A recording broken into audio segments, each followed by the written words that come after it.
I have a cowl whip, which is a UFO, because I don't like Jago, and it's really destroyed my Crojo, so much so that I may have to frog it. That's a lot of O's. If you didn't understand a word I just said, this video is for you. Stay tuned. Hi, my name is Joey, and my mummy wants to know why you haven't subscribed yet. Come on, hit that button. Thank you. Bye. So, what did I just say? Well, some of you might have got some of the abbreviations and the jargon, crochet jargon, so you might have been able to piece it together. Basically, what I said is, I have a crochet along, which is a work in progress, but it's an unfinished object. And it's an unfinished object because I do not like join as you go. And it's causing my Crojo to go. And Crojo is your crochet desire. And frogging, should I frog it? Well, that means should I unravel it? But they're not the only abbreviations, jargon words that crochet people use. There's a whole bunch of them. And I'm only going to tackle a few that I think appear the most often in crochet jargon. So, if you are new to crocheting, and some of these terms are used for knitting, or the C's can be changed for K's for knitting. So instead of saying a crochet along, you could say a knit along. And I'll explain what an actual knit along and crochet along are in a minute.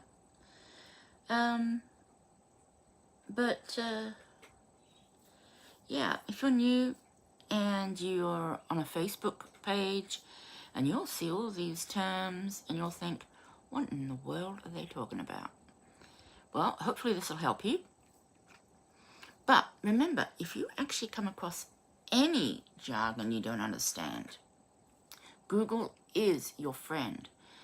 And if you go to Google and just put in what does, and put the word or the abbreviation in, mean in crochet or mean in knitting, it will tell you. But you've got to put that bit in crochet or in knitting. Otherwise you end up with some legal, technological, whatever jargon. And that's not going to make sense either. So, all right, here we go. Let's start. I've got a list here right in front of me, and I'm just going to work way down the list. No particular order. The first one, whip or whips. It's spelt W-I-P or W-I-P-S. And whips doesn't really make sense with the S because then it becomes a work in progress, is not a works in progress. But that's what it means. W, work in progress. And an S on the end just means you've got more than one. So, yeah, that's what a whip is. A work in progress. Now, these abbreviations you're not going to find in a legend on a crochet pattern or a knitting pattern. I don't think there are any that you're going to find. So, these are all, jargon that we use.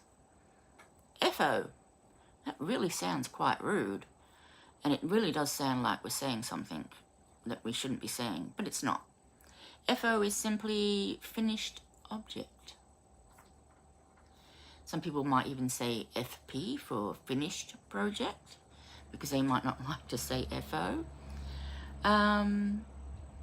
which kind of answers the next one, which is UFO, which is unfinished object. Kind of makes sense, except for it should be UO. You can see where jargon starts to get a little bit confusing, because you're not just taking the first letter of every word, sometimes you're like with unfinished, you're taking the U from un and F from finished, so yeah. But a UFO is an unfinished object. A USO is an unstarted object. So, and I've heard it said that if you're surrounded by USOs in plastic bags, which basically means you're surrounded by bags and bags of yarn, you might have a problem. I don't think so, but some people might. LYS, well, that's your local yarn store. Most of us have an LYS. Sometimes the LYS we have is online. WPI. Now this is, you might find this actually on patterns, but not normally. WPI are wraps per inch. Now, let me see if I can find a ruler.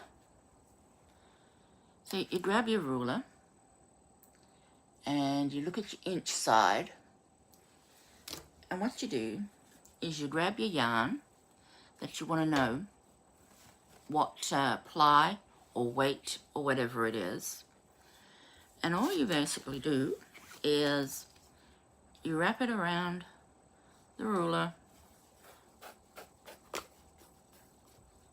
quite, and then you just bunch it up until you've got an inch worth.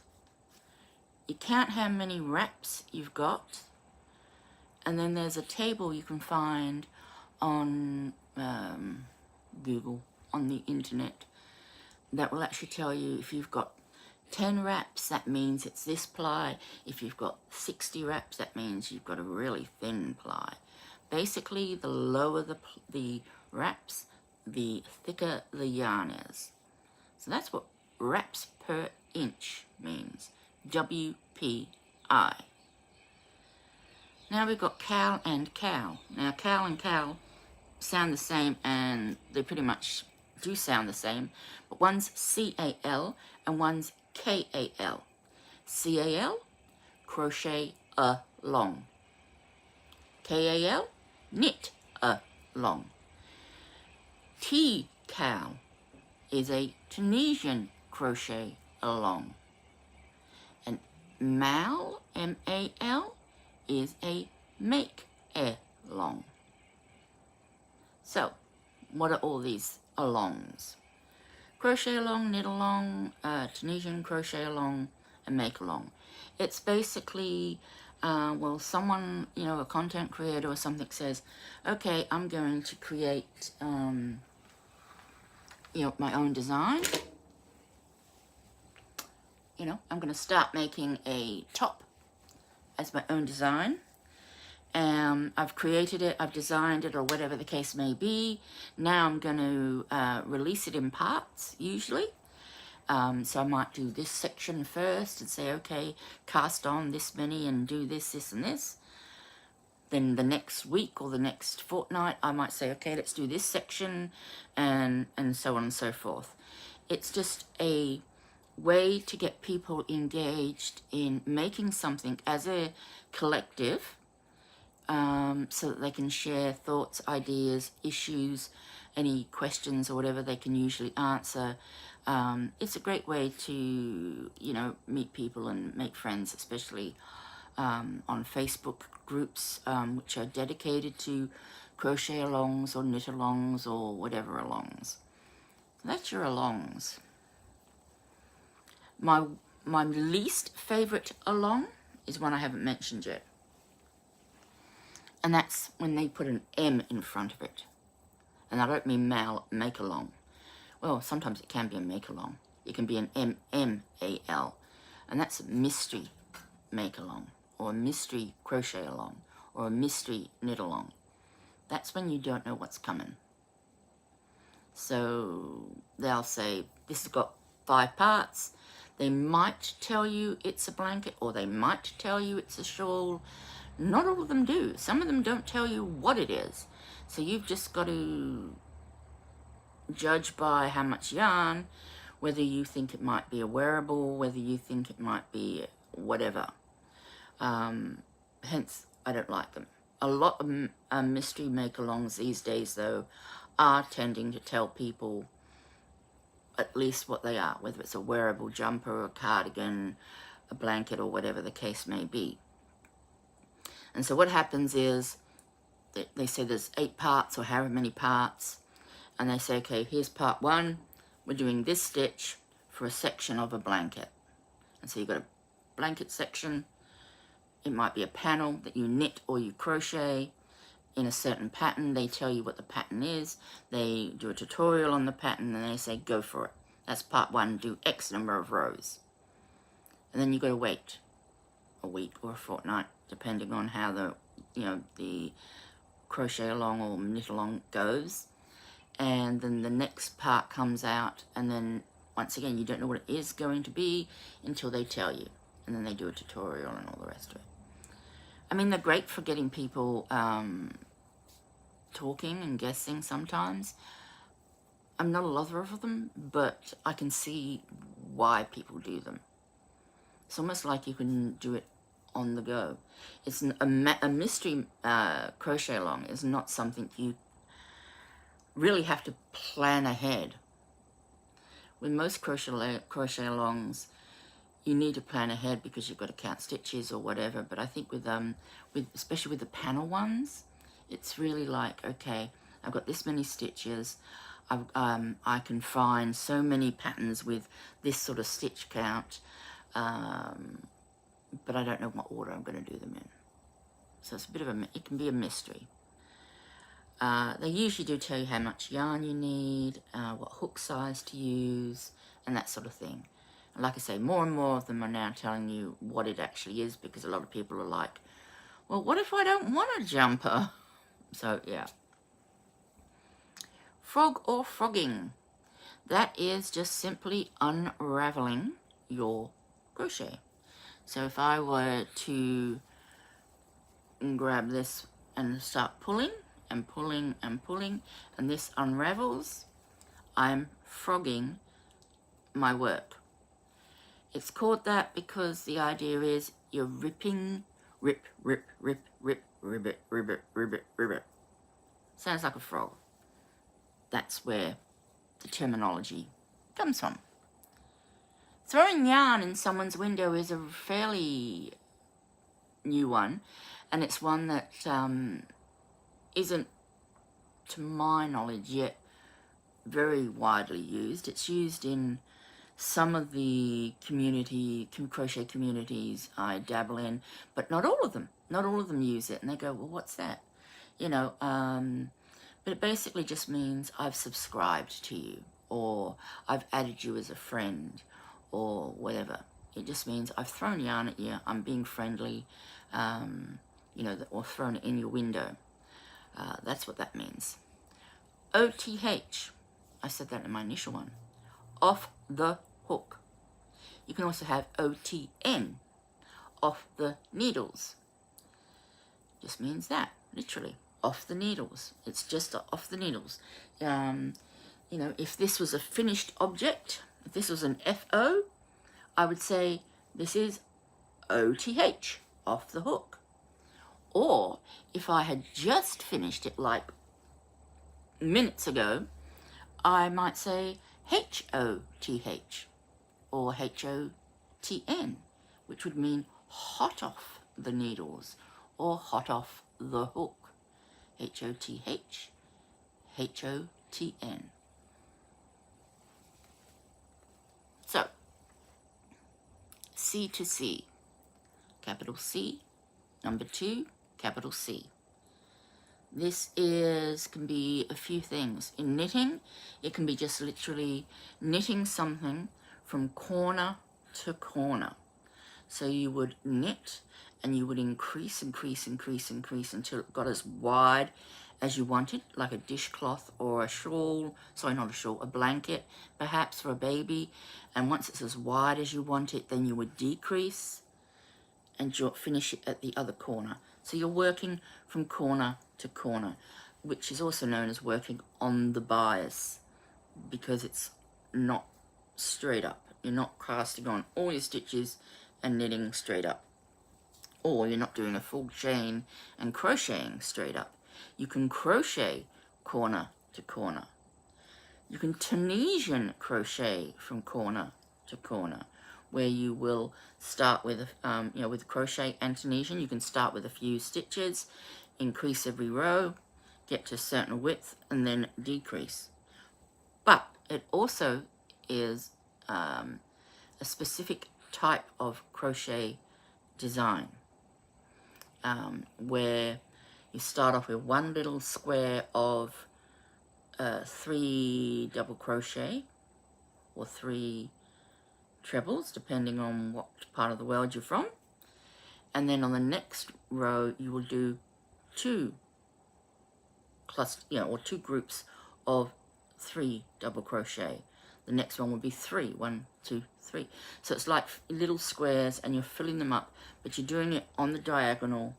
And once again, once you get to a certain width, you start decreasing. So C2C can mean just making an object from one stitch, increasing, then decreasing. So it's on the bias, or it can actually be a stitch, a crochet stitch pattern.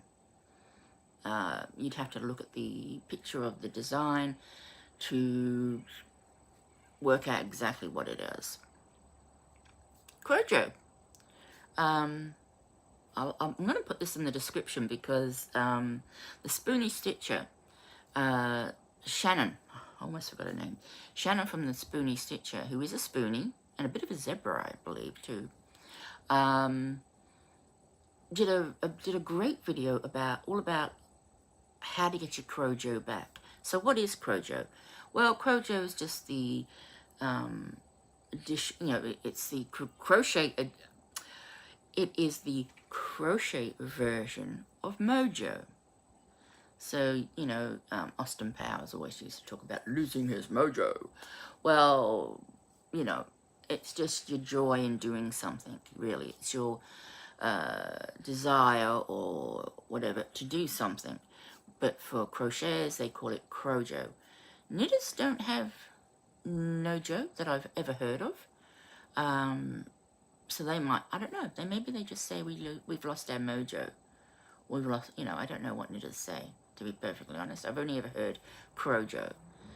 That's what Crojo is. It's your desire or your, to crochet, your desire to start a new project, or you're bored with the existing project, or, you just don't know what to do, you just can't be bothered crocheting. And that could be lots of different things, from, illnesses to right through to just plain out burnout or boredom. But the Spoony Stitcher, yeah, she did a great video on that just recently. So please check that one out. I'm going to put that in the description. I just watched it literally half an hour before starting this. Felting. Now, felting is something that is usually done in knitting. Granny D does a lot of felting. She loves to felt. What is felting? There's a few different forms of felting. You can get, you can knit a project, and I've never seen, I don't think I've seen crocheted felting, though I would like to. Maybe that's something I could do. But anyway, you knit a project, and in Granny's D case, she knits all these huge, really wide bags with 100% pure wool, and it will only work with 100% pure wool. And it's got to be untreated, so you're not looking at your superwash 100% wool or anything like that. It's actually got to be 100% untreated as well. So she'll knit something really huge, throw it in the washing machine. She says we usually with a pair of jeans. So it agitates it and stirs it up, because you want the agitation, which you wouldn't normally want with a knitted garment or a crocheted garment. You want it nice and gentle, soft wash. But what happens in that process, and she knits it and she washes it on a really hot cycle, is it shrinks because it's wool. and it shrinks right down, and it literally becomes like a felt. If you've ever been to... Oh, I make myself laugh sometimes. I was about to say, if you've ever been to a craft shop. Where is my mind? Of course you've been to a craft shop. You might have seen felt. Squares of felt. Crocheters, especially ones who do amigurumi, which I'll get to in a minute if you don't know what amigurumi is. And they use that, and they cut circles for eyes, and they either glue them on and they sew them on, because they're a little bit safer than the safety eyes, especially if you're giving a toy, it as a toy to a child. So yeah, felted, and it becomes like, almost like, really matted. It's matted. Felting is matting your wool to shrink it down. Now, I've seen people do this with hats and slippers, and really it's hit and miss as to how much this thing's going to shrink. So sometimes what you can do is you could do a swatch. Yeah, that's swear word, swatch. And if you make a little gauge swatch, wash it in really hot water, measure it beforehand and afterwards, and you can gauge how much it's going to shrink. You can work out whether it shrinks by 50% or whatever the case may be. Then, if you're making a hat, then you would make it 50% larger than you need it, so that when you hot wash it, hopefully it will still shrink the same amount, and then you've got, and it will fit. That's one way of doing it. Other ways of felting, people who do, where's my, have I lost my little, where's my little sample? There it is. People who do Fair Isle, and this is Fair Isle, okay, which is just putting a little design in, and you carry the yarn at the back, like that. That's Fair Isle, or stranded knitting. Yeah, that's knitting. People who do that, what they often will do, because it's easier to work in the round when you're making Fair Isle, they will make cardigans, and they start from the top or the bottom, and they work in the round, in the round, in the round. But at the beginning, at the front, they might do a strip about 7-10 stitches wide, all the way down. And then they get a needle, or needles. They get what is called a felting tool, and it's lots of little needles, and on the back of it you put like a, I haven't got anything, like a sponge or a brush, and they will lay their project on it, and just between the two edges of their cardigan, in between, for the extra stitches, they felt it by punching it constantly over and over and over and over with the needle, and that will mat it together and felt it, so it becomes all matted and knotted. And the reason they do that is because they then get a pair of scissors and they cut right up the middle of their knitting, and so that they've got a cardigan. It's a lot easier for them because they've knitted it in a round, then they cut it in half, and then they can add their band. You really need to know what you're doing with that. I've always shied away from it because I've always thought, oh, with my luck it would just unravel. And that is the danger. So if you're ever going to try, it's called steeking. I should mention that. It's called S-T-E-E-K-I-N-G, steeking. And if you're ever going to give that a try, I strongly recommend that you maybe make a small sample of Fair Isle in the round, and try matting it by, or felting it by, using a needle, and then cutting and see if it comes undone or not. There are loads of videos for steeking and Fair Isle and felted knitting and all the rest of it. So if it's something that sounds like, interesting to you, check it out. Like I say, Granny D loves to do felting. There is another felting. Oh, sorry, felting is just endless. The final felting is more, not necessarily done with wound yarn. I believe it's more done with roving, and roving is the yarn before it is spun into wool. And so it's like cotton wool. It's like tufts of cotton wool, but it's wool, not cotton.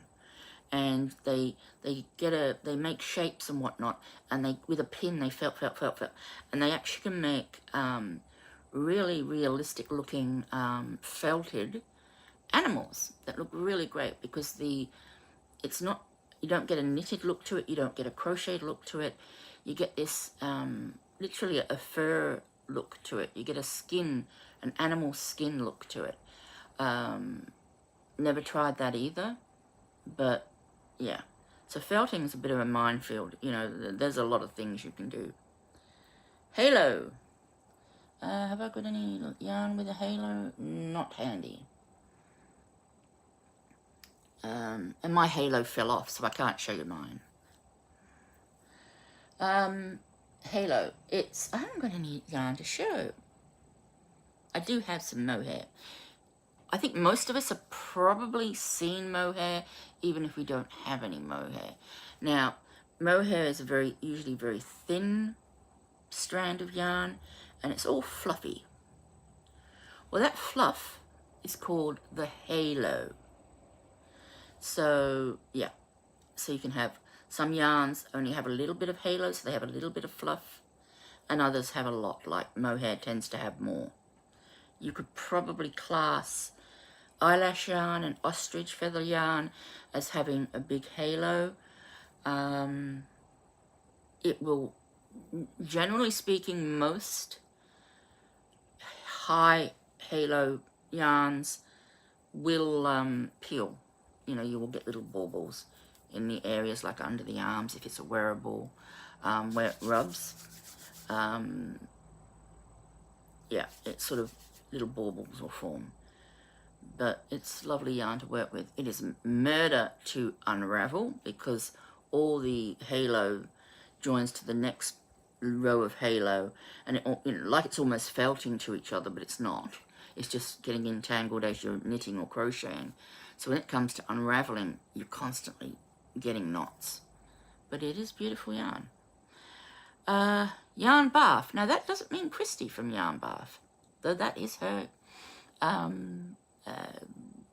channel name.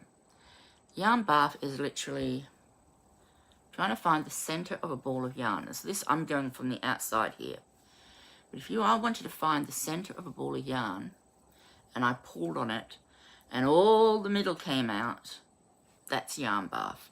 Your ball of yarn is basically, you know, vomited. I've got tufts of cat fur everywhere. But yeah, because a lot of people like to work from the center, and I could probably find the center easier now that this ball is so, or this cake or donut or whatever you want to call it, is so small. I could probably very easily find the center pull, but it usually only happens when you're trying to find the center pull. Hello. And yeah, that's what a yarn bath is, and it usually is a big knot. You've got to take it really, if that happens and you've lost your mind, put it down, put it away, put it aside. The last thing you want to do with a yarn bath is pull, because that just tightens everything. The idea with a yarn bath is to just get the bath and just separate gently. Sort of gently try and pull it apart. Try and find the end, if you've got the end. And you'll know that by how many strands you've got coming from the middle. If you've got one strand of yarn coming from the middle, you know the end is in the big mess somewhere. And if you can find that, then you can sort of work both ends of the yarn to unravel it all. Sometimes it's really easy to unravel, other times not. It depends on the brand and on the size of the yarn bath, really. Magic ring is something crocheters do to start a project where they want to pull on their tail end to close up the middle so that it's like a pinhole. It is something that mostly amigurumi people tend to use, but I say that like That's mostly for amigurumi. I think that's where it probably started, because they don't want any of the stuffing showing through. So they sort of, you know, pull tight and it just literally disappears.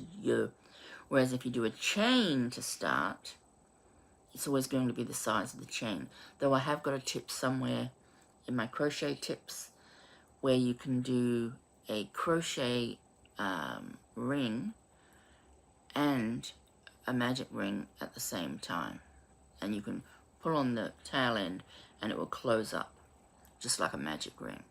That's what a magic ring is. That's usually written as an MR in the chat or whatever, but not always. Now, a magic loop is different again.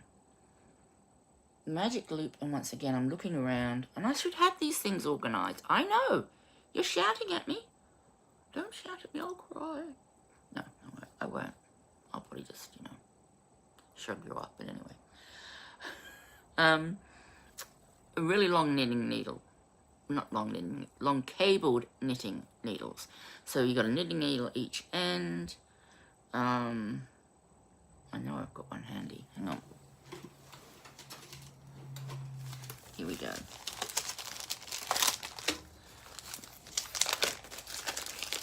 It's a circular knitting needle.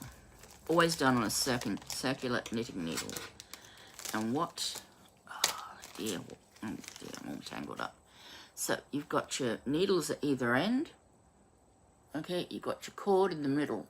A magic loop is basically when you knit something really small with the big loop at the end. So you knit and you divide it into two halves. Top half goes there, bottom half goes there. So this could be a sock. So what you do is you pull this forward and you knit the front, and then you flip over and then you slide all the stitches back on.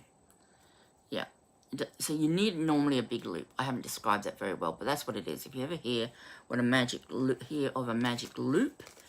that's usually to do with knitting, not crochet. And like I say, I haven't explained that very well at all, but I think I might have a video about that. Or you can see me using a magic loop with certain projects. This one was a new one to me. Sable, S-A-B-L-E. Stash accumulation beyond life expectancy. I'm talking about your yarn stash, your stash of yarn. And that's what stash is. Your stash is basically your accumulation of yarn. So sable is stash accumulation beyond life expectancy. Yarn bombing, oh dear. Yarn bombing is, or yarn bomb. If you go to, I'm going to go yarn bomb that tree, you basically crochet the tree a coat.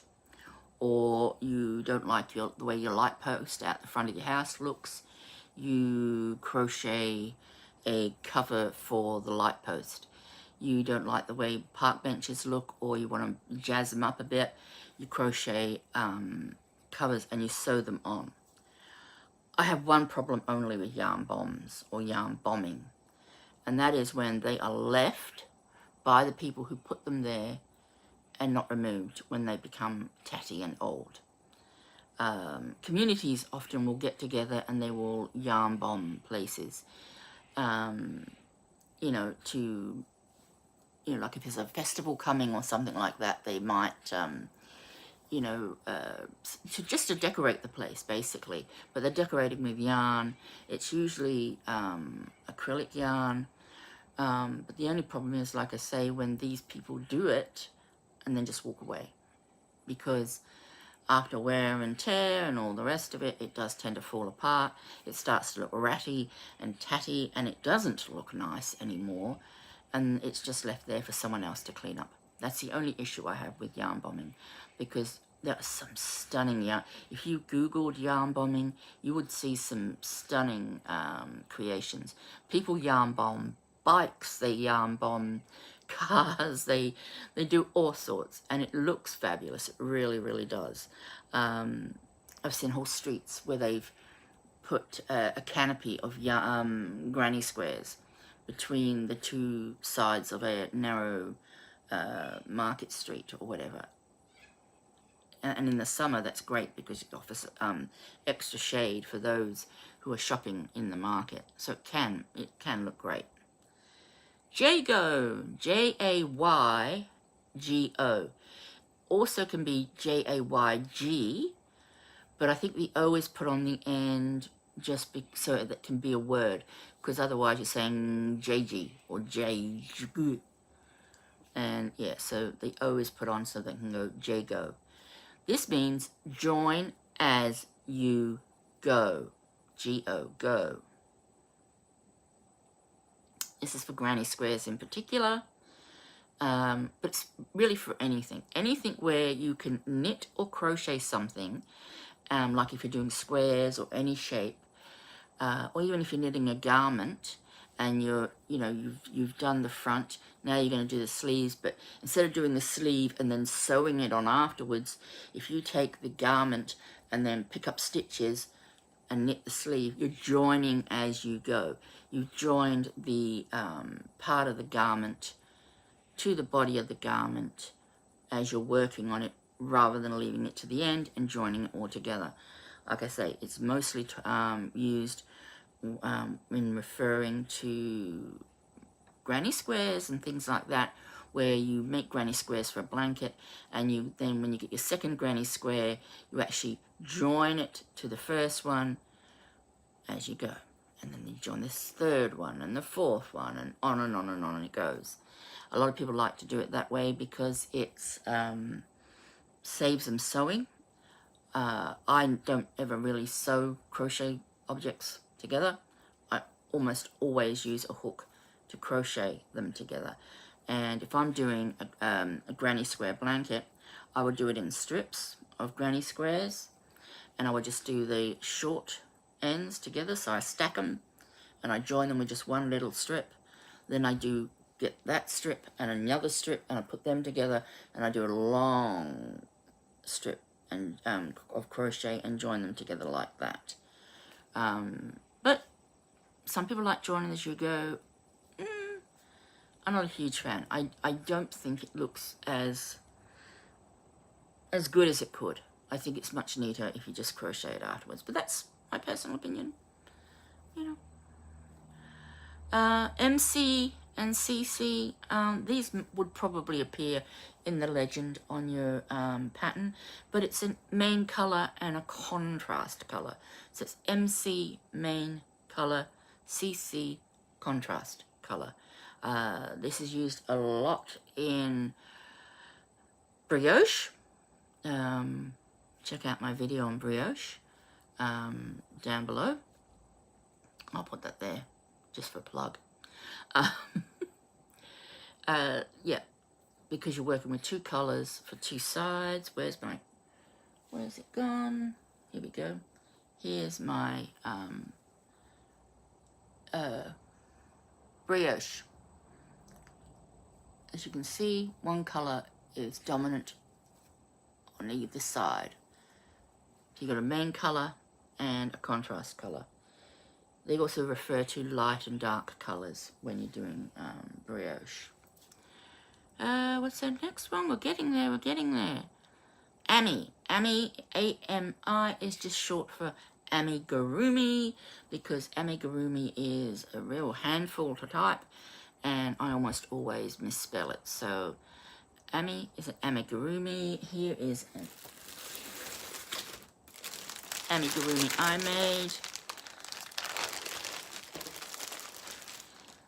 Okay, it's just a little figurine or toy or object. It can be, doesn't have to be a person or a toy. It could be fake food. It could be plants. It could be animals. It could be anything. This is what amigurumi is. If you want to win Eric the Viking, in the comments, please put, I would like to win Eric the Viking. Everybody who puts that in the comments on any video that is uploaded in January 2025 will go into a draw on the 30 days of September, 31st of January to win. So if you want to be in a chance to win Eric the Viking, just pop your name and say, I want to win, or I would like to go in the draw to win, or whatever the case may be. And you can only do it once per video, but if you watch my videos and like them, I mean like them, not if you, oh, I really like that. No, if you actually hit the like button on it and put a comment saying, you can put a comment on any video I've uploaded during January 2025. Okay, by Stitcherall. Speaks for itself maybe, but that basically means that you crochet and you knit and you also do Tunisian. Maybe you even do some canooking, which is, yeah, interesting again. That's a fad that seems to be, not fad or trend, whatever you want to call it, that seems to be coming back. That is where you basically knit with a crochet hook. That's under, you know, oversimplifying it. Whereas Tunisian is probably, well, it's also probably, I mean, a lot of people would call that knitting with a crochet hook, but it's not. It's crocheting with a long crochet hook. Yeah. Freeform. Now, freeform crochet is really, really interesting. And that's usually if someone's yarn bombing a tree or something, it's a lot of freeform, because freeform is just basically you start with one shape and whatever tickles your fancy, you make another shape, and then you make another shape, and then you know, add a border on that, all of that, and then you might, you know, make a swirly shape, and it's just freeform. You have got no pattern, no idea what you're doing. You're just picking up and you're crocheting. I assume you could do it in knitting as well, and it's just a matter of, it's just a way of just artistic license, really. It's just where you can play around. Why I say yarn bombers use it is because trees are not a uniform shape. So if they're doing it, a lot of the time they might just have loads of shapes which they will sew together, but sometimes they're actually crocheting it as they're there, and we'll sort of go, okay, that fits the tree. Oh, we need a little bit of extra shape here. We're lucky to crochet a strip to fit it, sort of thing. I like it. A lot of people use it for blankets and clothing. It's interesting, and it's a good way of using up your scraps. And it's also possibly a good way of getting a bit of crojo back, because you can just crochet. You can just senselessly crochet something, or anything. And then when you get sick of that shape, you go, oh, okay, well, I'm going to start doing this stitch or this shape. And you can do that. And you'll end up with this thing that will probably look very beautiful when you're finished, because it's just all these different shapes and colors and everything. Yeah, I like that. Always, you know, check out Freeform if you've never looked into it before. Freeform crochet. Really interesting. Man, this is another one I've never heard of. M-A-M, which is just mile a minute. There are crochet patterns that are called mile a minute, because you're basically crocheting thin strips, which usually they then put a border on, and you make lots of these thin strips, which you then join together for a blanket. You can do it for a garment or anything like that. Mile a minute, M-A-M. Yarn chicken. Well, once again, let's get out my little sample here. If I'm crocheting along, and this is all the yarn I've got left, and I've got this much more to do, crochet, you're playing yarn chicken. You are hoping that your yarn that will last till you've finished the row, or the round, or the garment, or whatever it is you are making. Yarn chicken. Most of us don't have a problem with yarn chicken, because most of us, not all of us, most of us have too much yarn anyway. but we might not have yarn in the right colour. Anyway, that's yarn chicken. Oh, now I mentioned Tunisian before.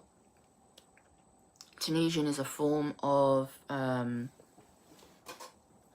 crochet which requires a very long hook.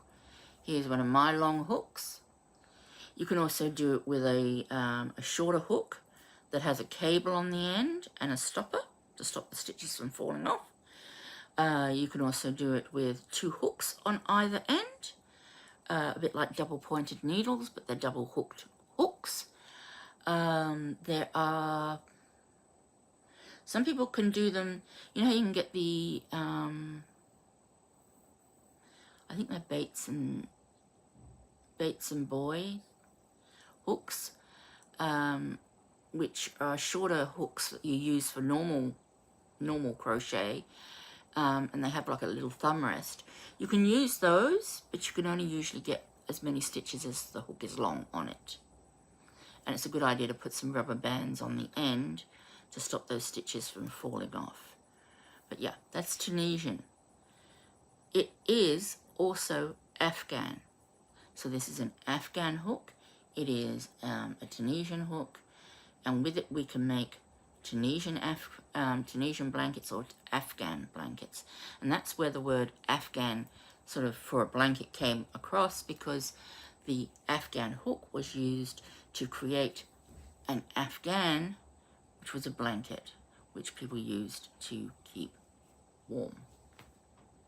So I'm doing a cow whip, which is a UFO. No, hang on, what is it? I got a cow whip, which is a UFO, because I don't like doing Jago, and it's made me lose my mojo. Should I frog it? Do you understand that now? Hopefully you do. If not, you haven't been listening properly. No, let me know if I've missed any out. Ask me if you've come across a term that you don't understand. Now's your chance. Ask. And if I don't know what it is, I'll try and find out what it is. Yeah, so just ask. Check the description for the Spoonie Stitcher, talking about Crojo and Spoonies, and my brioche videos. Okay, that's it for now. Another long one. I'm sorry. I do start these intending for them to be short, but I kissed a Blarney Stone too many times, I believe, and I've got the gift of the gab. It's me. It's the little bit of Irish in me. It makes me talk too much, but I can't help it. I just love to talk and talk and talk. Anyway, so please learn from the past. Think about the future, but always, always live for today. Have a great time, have a great day, have a great evening, whatever. See you later. Bye for now.